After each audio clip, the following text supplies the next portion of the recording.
बच्चों, आज हम पढ़ेंगे पाठ 4, चचा छक्कन। उद्देश्य पढ़ते हैं इस पाठ का, मनोरंजन तथा हास्य विनोद करना, कार्य करने से पूर्व उसकी समझ का ज्ञान होना। इसका उद्देश्य प्रवेश है, पाठ प्रवेश। इस कहानी का ताना बाना चचा छक्कन जैसे पात्र के इर्द गिर्द बुना गया है, जो दीवार पर तस्वीर टंगने जैसे साधारण से कार्य को करते समय पूरे घर को तिगनी का नाच नचाकर घर बाजार एक कर देते हैं। तस्वीर टूट ना जाए इसलिए दीवार पर लगाने का महा अभियान शुरू किया गया, पर लगाने की प्रक्रिया में वह चकनाचूर हुई और अंततः टेढ़ी मेढ़ी लगी। पर चचा ने उसे इतना सा काम कहा।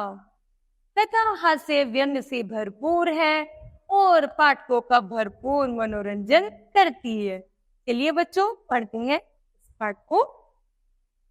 चचा छक्कन कभी कभार कोई काम अपने जिम्मे क्या ले लेते हैं, घर भर को तिगनी का नाच नचा देते हैं। तिगनी का नाच से अर्थ है बच्चों कि कभी परेशान करना, कभी ये लाओ कभी ये लाओ कभी ये लाओ करते हैं ना, तो उसी कहते हैं तिगनी का नाच।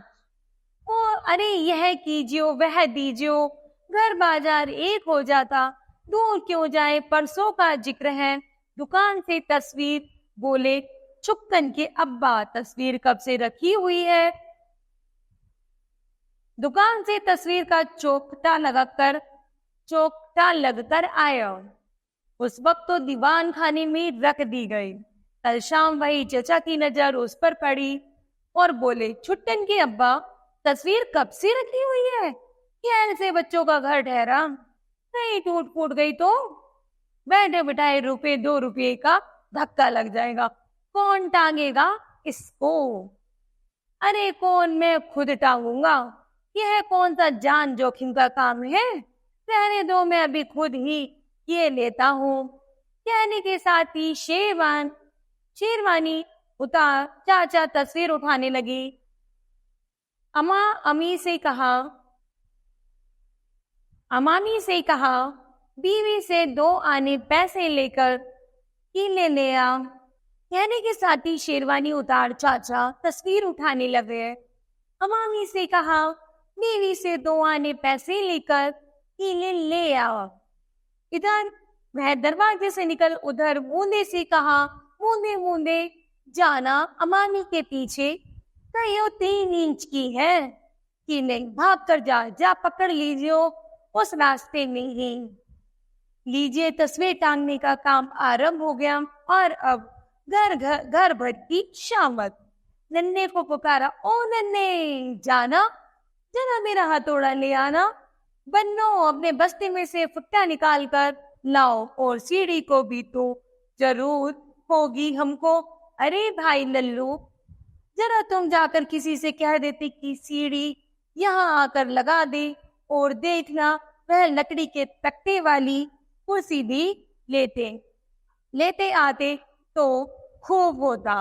छुट्टन बेटे चाय पी ली तो तुमने, जरा जाना तो अपने उन पड़ोसी मीर बाकर अली के घर, कहना अब्बा ने सलाम कहा है और पूछा है आपकी टांगा कैसी है, और कहियो कि वह जो है मैं आपके पास, क्या नाम है उसका, एलो भूल गया, पनोल की टलोल, अल्लाह जाने क्या था। खैर वह कुछ भी हो, तू यूं कह दियो कि वह जो आपके पास है मैं जिसे सीधा मालूम होती है वह जरा दे दीजिए। तस्वीर टांगनी है, जाइयो मेरे बेटे, पर देखना सलाम जरूर करना और टांग का पूछना ना भूल जाना। यहाँ तुम कहाँ चल दिए लल्लू, कहाँ जो है, जरा यहीं ठहरे रहो, सीढ़ी पर रोशनी कौन दिखाएगा उनको। आ गया अमामी, ले आया किले, मूंदे मिल गया था, 3 इंच की है ना, बस बहुत ठीक है, ये लो सुतली मंगाने का तो ख्याल ही नहीं रहा। अब क्या करूं, जाना मेरे भैया जल्दी से, हवा की तरह जा और देखियो बस गज सवा गज हो सुतली, ना बहुत मोटी हो ना ज्यादा पतली हो, कह देना तस्वीर टांगने को चाहिए। ले आया। ओ बुद्धू, बुद्धू कहाँ गया? बुद्धू मियाँ। इसी वक्त सबको अपने काम की सूझी आई। यूं नहीं कि जरा आकर हाथ बटाए, यहाँ आओ तुम, जरा कुर्सी चढ़कर मुझे तस्वीर पकड़ाना। लीजिए साहब, खुदा खुदा करके तस्वीर टांगने का समय आ गया, मगर बदशगुनी हो गई हूँ। सबको चाचा ने क्या कर लिया, काम पर लगा ले, किसी से रस्सी मंगवा, किसी से कीले, किसी से कुर्सी, किसी से सीढ़ी, किसी से कुछ। और अब अंतिम समय है कि तस्वीर टांगने का समय आ जाता है। चाचा उसे उठाकर जरा वजन ही कर रहे थे कि हाथ से छूट गई, गिरकर शीशा चूर चूर हो गया। हुई है, क्या कर एक सब दूसरे का मुंह ताकने लगे। हाय, कहकर सब एक दूसरे का मुंह ताकने लगे। चाचा ने कुछ लज्जित होकर किरचों का मुआयना शुरू कर दिया। वक्त की बात, उंगली में शीशा चुभ गया, खून की नाली बहने लगी। तस्वीर को भूल अपना रुमाल ढूंढने लगे। रुमाल कहाँ से मिले? रुमाल था शेरवानी की जेब में। शेरवानी उतार कर न जाने कहाँ रखी थी। अब जनाब ने तस्वीर टांगने का सामान तो ताक पर रख दिया और शेरवानी लिया पिट गई। चचा मियाँ कमरे में नाचते फिर रहे थे, कभी इसे टक्कर खाते, कभी उससे। सारे घर में किसी को इतनी फुर्सत नहीं कि मेरी शेरवानी ढूंढ निकाले। उम्र भर ऐसे निकम्मों से पाला ना पड़ा। और क्या झूठ कहता हूँ, कुछ के 6 आदमी है और एक शेरवानी नहीं ढूंढ सकते हैं, जो अभी 5 मिनट भी तो नहीं हुए मैंने उतार कर रखी है। बड़े भाई, इतने में आप किसी जगह से बैठे बैठे उठते हैं और देखते हैं कि शेरवानी पर ही बैठे हुए थे। अब पुकार पुकार कर कह रहे हैं, अरे भाई रहने देना, मिल गई शेरवानी, ढूंढ ली हमने। तुमको तो आंखों के आगे बैल भी खड़ा हो तो नजर नहीं आता। आधे घंटे तक उंगली बंधाती रही। नया शीशा मंगाकर चौखट पर जड़ा और तमाम किस्से तय करने पर 2 घंटे बाद फिर तस्वीर टांगने का सवाल पेश हुआ। हो जा रहा है, सीढ़ी आई, चौकी संभालाई गई। चचा जहाँ सीढ़ी पर चढ़ रहे हैं और घर घर जिसमें मामा और कहारी भी शामिल है, आधे दायरे की शक्ल में मदद देने को कील कांटे से लैस खड़े हैं। 2 आदमियों ने सीढ़ी पकड़ ली तो चचा जान ने उस पर कदम रखा। ऊपर पहुंचे एक ने कुर्सी पर चढ़कर कीलें बढ़ाई, एक ले ली, दूसरे ने हथौड़ा ऊपर पहुंचाया। संभाला ही था कि कील हाथ से छूटकर नीचे गिर गए। खिसियानी आवाज में बोले, एलो। अब कमबख्त कील छूटकर नीचे गिर गई। देखना कहाँ गई, जब अब जनाब सबके सब घुटनों के बल टटोल टटोल कर कील तलाश कर रहे हैं और चचा मियाँ सीढ़ी पर खड़े लगातार बड़बड़ा रहे हैं। मिली? अरे कमबख्तो ढूंढी? अब तक तो मैं 100 बार तलाश कर लेता। अब मैं रात भर सीढ़ी पर खड़ा खड़ा सूखा करूंगा। नहीं मिलती तो दूसरे ही दे दो अंधो। यह शंका सबकी जान में जान आती है, तभी पहली कील ही मिल जाती है। जब कील जान के हाथ में पहुंचती है तो मालूम होता है इस अरसे से हथौड़ा गायब हो चुका है। यह हथौड़ा कहाँ चला गया, कहाँ रखा था मैंने? लाहौल बिला कुबत उल्लू की तरह आके फाड़ कर मेरा मुंह क्या ताक रहे हो? 7 आदमियों किसी को मालूम नहीं कि हथौड़ा मैंने कहाँ रख दिया। बड़ी मुसीबत से हथौड़े का पता चला और कील गड़ने की नौबत आई। अब यह सब भूल बैठे हैं कि मापने के बाद कील गाड़ने को दीवार पर निशान किस जगह किया था। सब बारी बारी कुर्सी पर चढ़कर कोशिश कर रहे हैं कि शायद निशान जरूर नजर आ जाए। हर एक को अलग अलग निशान दिखाई दे रहे हैं। आके फिर फुट्टा लिया, कोने से तस्वीर टांगने की जगह को दोबारा मापना शुरू किया। दूसरी तस्वीर कोनी सी 35 इंच के फासले पर लगी हुई थी। बाहर और बाहर और कितने इंच और? बच्चों को जवानी हिसाब का सवाल मिला।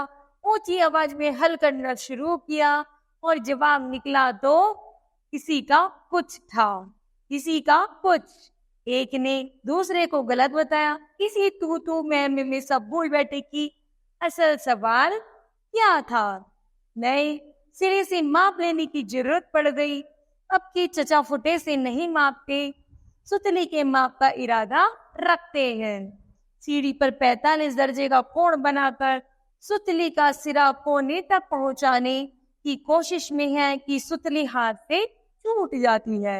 आप लपक कर उसे पकड़ना चाहते हैं, इसी कोशिश में जमीन पर आ जाते हैं। कोने में सितार था,